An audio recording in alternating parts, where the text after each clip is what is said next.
Salam aleykum və rahmetullah şeyh. Aleyküm salam. Şeyh, bir nəfər var, istehza ilə deyir ki, artıq bu il Ramazanda yəni, çox ümrətçi olacaq. Və istehza edərək deyir ki, onlar öz vətənlərinə qaydanda nə əldə etmiş olacaqlar, nə kəşf eləyəcəklər.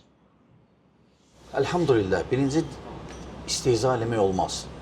Dinlə, dini ayinlərlə istehza eləmək küfürdür. İnsanı dindən çıxardır.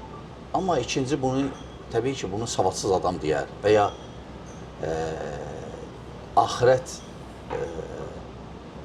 istəyi olmayan deyər, dünya adamı deyər. Çünki dünya adamı, kim dünyaya bağlıdır, axirətə yox, onlar bilmirlər namazın ləzzətini, Quran qulaq asmağın ləzzətini, onlar duymurlar. Çünki onlar dünya adamlarıdır.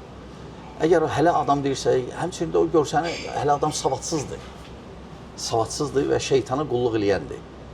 Çünki belə fikirləri yayırsa bu adam, bu görsəni ki, bu İslama xidmət eləmir, şeytana xidmət eləyir. Necə yəni, əgər Ramazana gəlmək, buna nə dəyişilecək? İnsanlar dəyişir. Necə insan gəlirsə gəlsin bu Kəbəyə, necə lap fasik dərəcədə yenə təsir eləyir. Xoş tərəfə, insani tərəfə, insani keyfiyyətlərə, Allahın əmrlərinə, günahlardan çəkinir. Yəni, bura gələn biz bunun şahidi olduq. Yəni, demək ki, Kəbəyə heç nə təsir eləmir. Görsən ki, ona, çünki o, ola bilsin, müsəlman deyil. Aydın da, hələ adamlar, bunu deyənlər, müsəlman olmayan deyən adamlar. Amma müsəlman olan necə olmasa da, biz özümüzdən də hiss edirik bunu.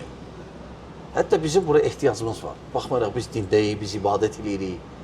Və təsəvvürlə dindən uzaq olan gəlir bura, nə qədər adam bura gəldi, məsələn, içkini tərk elədi, nə qədər adam gəldi burada nəhşəni tərk elədi, nə qədər adam gəldi bura ibadətə başladı, nə qədər bura adam gəldi, müəyyən qədər insanlara zülmdən qayıtdı. Yəni, deyək ki, adi bir dənə sədəqə təsirləyir.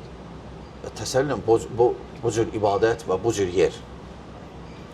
Bunu ancaq dindən uzaq insan deyə bilər. Bəli.